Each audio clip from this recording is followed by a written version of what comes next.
Assalamualaikum warahmatullahi wabarakatuh. Perkenalkan, nama saya Arif Sutisna Putra dari kelas MIPA 2. Perkenalkan, nama saya Afina Soparina dari kelas 12 MIPA 2, urut absen 8. Perkenalkan, nama saya Rahmat Fajriyafi dari kelas 12 MIPA 2. Perkenalkan, nama saya Siti Maulida dari kelas 12 MIPA 2. Perkenalkan, nama saya Suci Amanda Sasmi dari kelas 12 MIPA 2.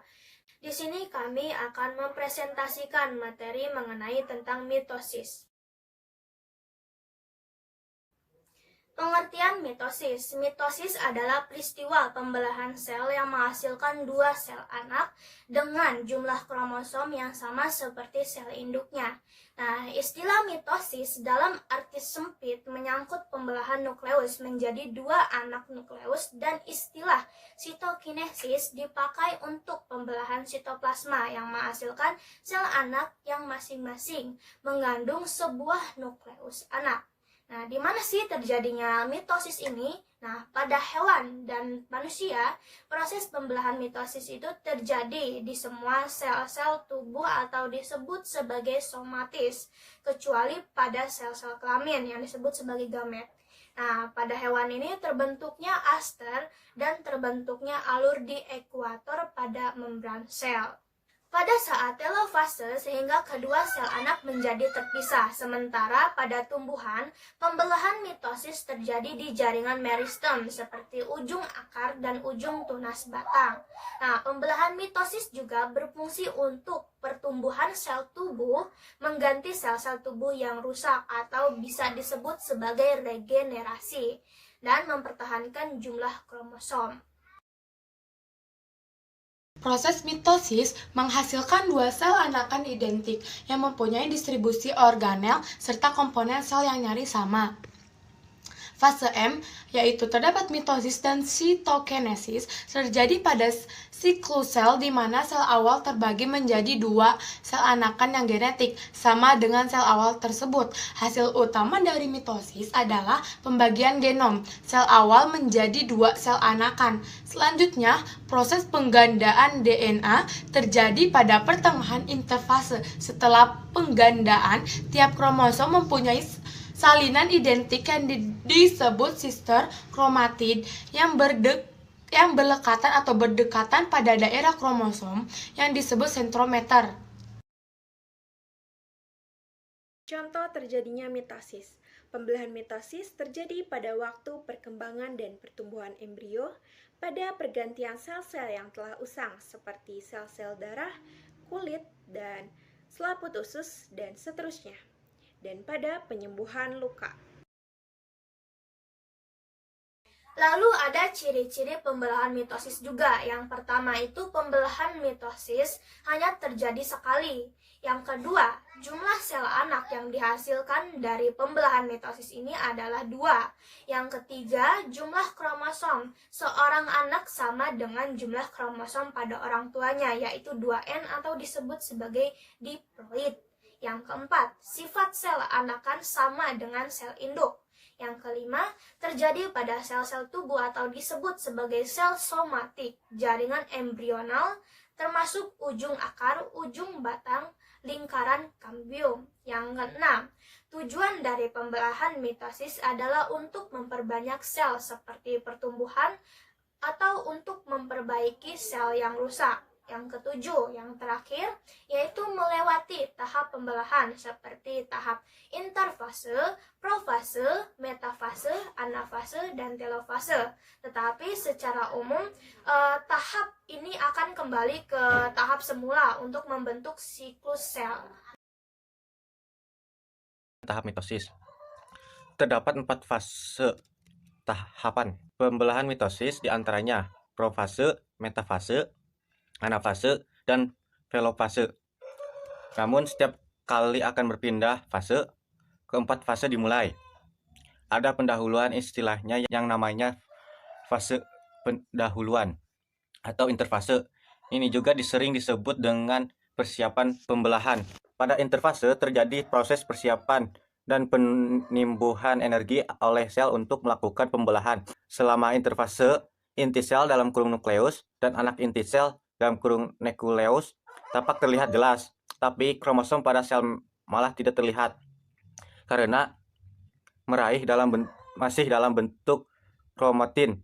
Kromatin yaitu benang-benang halus yang tersusun atas molekul DNA, RNA, dan protein. Di bagian luar sel terdapat sentrosom. Sentrosom adalah organel sel yang memiliki fungsi untuk mempertahankan jumlah kromosom selama pembelahan sel. Tahap metafase dikelompokkan menjadi 3, yaitu fase G1, gap pertama, fase S, sintesis, dan fase G2, gap kedua. Fase G1 dinamakan juga dengan fase pertumbuhan dan perkembangan. Pada fase ini, sel pertumbuhan menjadi lebih besar. Beberapa pertumbuhan bagian sel diantaranya ada 1. Pembesaran ukuran nukleus, 2. Penambahan volume sitoplasma, 3. Pembentukan DNA, 4. Pembentukan enzim untuk replikasi DNA, 5. Pembentukan protein melalui proses sintesis protein dalam kurung transkripsi dan translasi untuk memacu pembelahan nukleus. 6. Pembentukan benang spindle. Pada fase S terjadi traplikasi atau deplikasi DNA, sehingga materi genetik yang diturunkan kepada sel anak akan dihasilkan 2 selain DNA. Fase G2 replikasi DNA telah rampung. Ada peningkatan sintesis protein sebagai tahap akhir. Persiapan sel untuk melakukan pembelahan. Pada tahap pembelahan sekunder, organel sel dan juga RNA terbentuk. Tahap ini membutuhkan 3-4 jam. Kromatin pada siklus sel. 1. DNA ganda. 2. Kromatin atau untaian DNA rantai tunggal berserta protein histon. 3. Kromatin pada interfasel (biru) berserta sentromer (merah). Kromatin padat selama profase. 5. Kromosom pada metafase. Pada akhir interfase, satu sel hewan memiliki 1 nukleus dengan nukleus (anak inti) seperti yang telah dijelaskan sebelumnya. Di dalam nukleus terdapat kromatid, yaitu benang-benang kromatid yang telah terduplikasi. Tahap profase. Pada awal tahapan ini, sentrosom mengalami replika sehingga menghasilkan 2 sentrosom. Lalu setiap sentrosom akan bergerak menuju kutub yang inti sel yang letaknya berlawanan. Di saat nyaris bersamaan, mikrotubulus mulai tampak di antara 2 sentrosom. Semakin lama, mikrotubulus akan membentuk serupa gulungan benang yang dapat kita sebut dengan benang spindle. Pada tahapan ini, benang kromatin mulai menebal yang membentuk kromosom. Nah, kromosom ini memiliki 2 kromatid identik yang terikat pada sentrometer atau kepala kromosom. Pada akhirnya, tahap profase nukleus di membran mulai lenyap dan sentrosom sudah tiba di kutubnya masing-masing. Kesimpulan yang bisa saya ambil pada tahap ini yaitu 1. Kromosom sudah mengganda atau menjadi 2 dan memadat. Kedua, si membran inti rusak menjadi bagian-bagian kecil yang disebut dengan fragmen. Tahap metafase. Pada tahap ini, nukleus dan membran inti sel menjadi tak terlihat. Masing-masing kinektor pada stromer dihubungkan ke satu sitrosom oleh benang-benang spindle. Posisi kromosom yang terletak pada bagian tengah inti sel ini memproduksi jumlah kromosom dapat dihitung dengan tepat dan berbentuk kromosom juga bisa diamati dengan jelas. Pada fase ini, kromosom sudah mengganda kemudian memadat. Tahap anafase. Pada tahap anafase, permisahan kromatid menandai fase ini, mulai dari bagian sentromer yang kemudian membentuk kromosom baru. Masing-masing kromosom ditarik oleh benang-benang spindle bergerak menuju kutub yang berbeda arah. Jumlah kromosom yang menuju ke kutub yang satu akan sama persis dengan jumlah kromosom yang menuju ke kutub lainnya. Jadi pada tahap akhir anafase, kromosom nyaris tiba ke kutubnya masing-masing. Selain itu, mulai terjadi juga sintokinesis. Apa itu sintokinesis? Sintokinesis adalah fase pembelahan atau pemisahan sitoplasma organel, dan membran seluler. Pembelahan ini diawali dari pinggiran sel dalam kurung membran sel, bergerak ke bagian tengah sel sehingga akan membuahkan hasil dua sel yang disebut sel anak.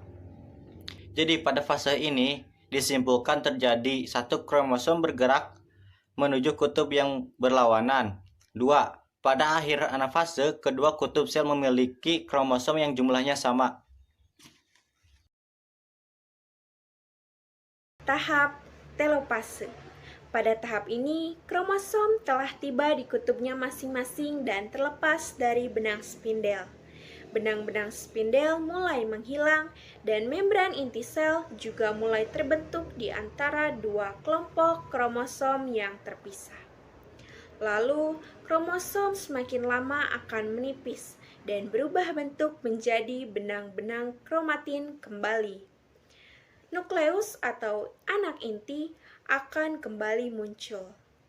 Pada tahap akhir dari pembelahan mitosis, yaitu tahap telopase, umumnya selalu diikuti dengan pembelahan sel sitoplasma yang disebut dengan sitokinesis.